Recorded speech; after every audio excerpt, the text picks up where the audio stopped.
안녕하세요. 은하스타입니다. 오늘도 임영웅님의 반가운 소식을 전달을 해드리려고 영상을 준비를 해봤습니다.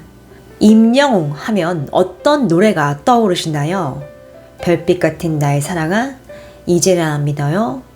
아니면 KBS 주말 드라마 신사와 아가씨의 OST인 사랑은 늘 도망가? 많은 노래들이 머리를 스치셨을 겁니다. 임영웅님의 이름으로 발표된 명곡들이 굉장히 많은 사랑을 받고 있죠. 그런데 이 노래가 전부가 아닙니다. 임영웅님은 그동안 다양한 가수들의 노래를 많이 커버해서 불렀습니다.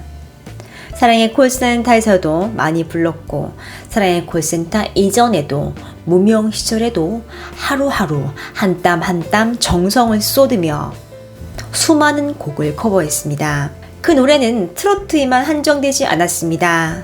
발라드부터 시작해서 가요까지, 팝송까지도 모든 장르를 열심히 녹음해서 유튜브에 하나하나 올렸습니다.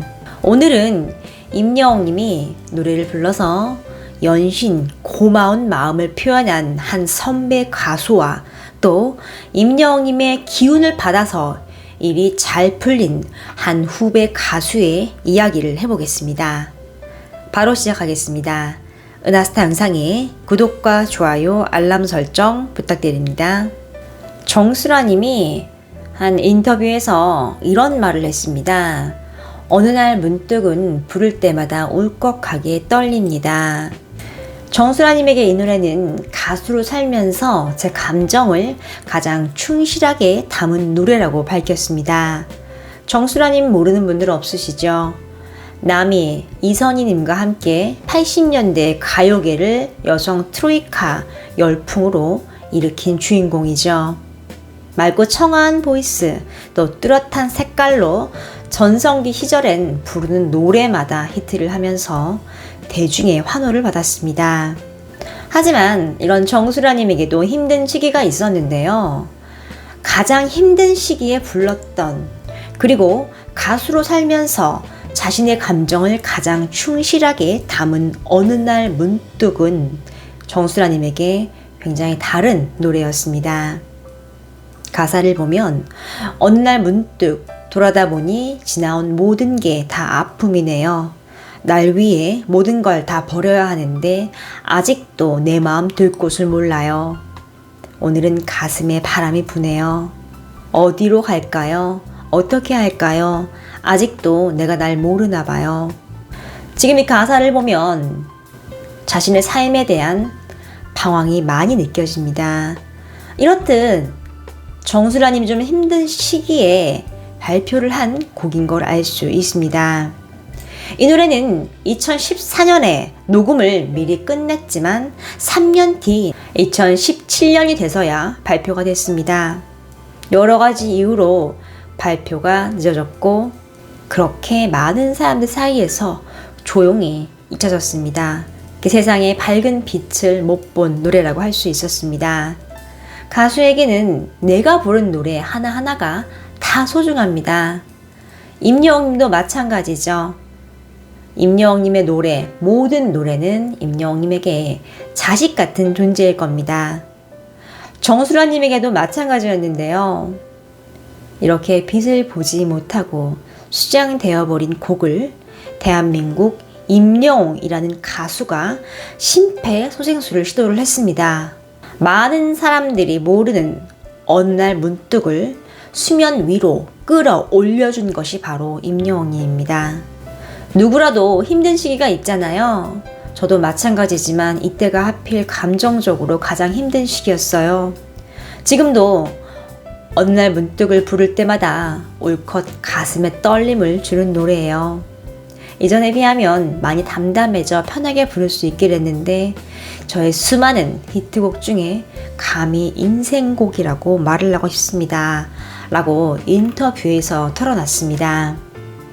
또 정수라님은 이 노래를 임영웅이 불러줘서 감사하다고 연신 얘기를 했는데요. 일단 사진을 좀 같이 보겠습니다.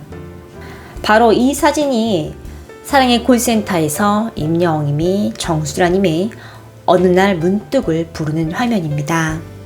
정수라님 바로 임영웅님 옆에서 그윽하게 바라보고 있습니다. 표정을 보면 임영웅을 봤다가 자꾸 무대 아래를 바라봅니다. 눈물을 참는 제스처를 취하는 거죠. 결국 임영웅님이 모든 감동을 담아서 부르는 클라이막스 부분이 되자 눈물을 참지 못하고 눈물을 흘립니다. 또 손으로 입을 살짝 가리는 걸 볼 수 있죠. 이렇게 후배 가수 임영웅이 부르는 모습을 보면서도 그윽하게 바라보는 모습이 화면에 포착이 됐습니다. 노래가 끝나자 정수라님은 후배 임영웅님을 향해서 박수를 쳤습니다. 그리고 극찬을 했죠. 그 이후에도 정수라님은 라디오 방송을 통해서 임영웅님에게 감사한 마음을 전했습니다. 정수라님은 당시에 이런 말을 했습니다. 임영웅은 정말 나의 영웅이다. 너무나도 고마운 후배다. 이렇게 고마움을 표현을 했습니다. 이렇게 정수라님은 잡지와의 인터뷰를 통해서 어느 날 문득이 나에게 최애곡이 됐다고 꼽았습니다.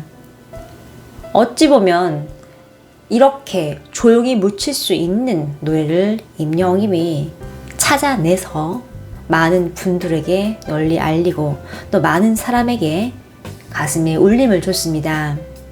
또 어느 날 문득은 역주행을 해서 정수라님도 이제는 담담하게 부를 수 있는 곡이라고 인터뷰에서 직접 밝혔습니다. 이렇게 노래로서 대선배 가수님에게 큰 영향을 준 임영웅님의 일화였는데요. 이번에는 임영웅님이 후배 가수에게 좋은 영향을 준 일을 소개를 해드리겠습니다. 임영웅님의 후배 가수 한희재님이 임영웅님이 살던 옥탑방에 둥지를 텄죠. 한희재님은 미스터트롯에서 아수라 트롯을 선보이면서 많은 주목을 받았습니다. 지금 그 노래가 1000만 뷰를 돌파를 하면서 인기를 얻고 있는데요. 이 노래는 한쪽은 남자, 한쪽은 여장을 해서 노래를 불렀습니다. 당시에 굉장히 파격적인 선곡이었죠. 하지만 미스터트롯에서 본선 진출은 아쉽게도 실패를 했습니다. 그 이후에 한희재님은요, 임영웅님이 살던 집으로 이사를 했습니다. 가수 임영웅이 살던 집에 이사를 했다는 이유만으로 언론이 굉장히 주목을 했어요. 또 실제로 특종 세상을 통해서 새 집으로 이사한 모습을 공개를 했습니다. 해당 집은요, 임영웅님이 살던 파란 대문집이었습니다. 이 집은 미스터트롯 경연 때 공개된 적이 있죠. 눈썰미가 좋은 네티즌들은 한희재가 쓰는 이불이 임영웅이 사용하던 이불이라는 것까지 포착을 해냈습니다. 이후에 네티즌들은 잘 풀린 임영웅님의 기운을 받아서 한희재님도 인생 역전을 맞이하고 좀 잘 됐으면 좋겠다. 열심히 노력을 해서 스타 가수가 될 것이라고 덕담을 전했는데요. 정말 그렇게 됐습니다. 한희재님은 임영웅님이 미스터트롯 우승 특전으로 받은 구두 브랜드의 지면 광고 모델을 맡았습니다. 또 한 번 이제 임영웅님과 인연이 이어간 거죠. 임영웅님은 미스터트롯 우승 특전으로 구두 200켤레 상품권을 선물 받았죠. 이 선물을 자신이 다 갖지 않고 주위에 아끼는 분들에게 정성스러운 친필 편지를 담아서 선물을 했습니다. 지금 이렇게 한희재 님도 임영웅님의 좋은 기운을 받아서 일이 잘 풀린 게 아닌가 싶은데요. 지명 광고도 맞고 또 자신이 부른 노래도 1000만 뷰를 돌파를 하고 하는 일마다 잘 풀리고 있는 모습입니다. 이를 언론도 주목을 했는데요. 지금 이렇게 임영웅님 덕에 선배 가수님 또 후배 가수 많은 분들이 승승장구를 하고 있는 모습입니다. 이렇게 임영웅님이 많은 분들에게 긍정의 기운을 전파하고 있는 걸 볼 수 있었습니다. 오늘 소식은 여기까지입니다. 영상에 구독과 좋아요 부탁드립니다. 감사합니다.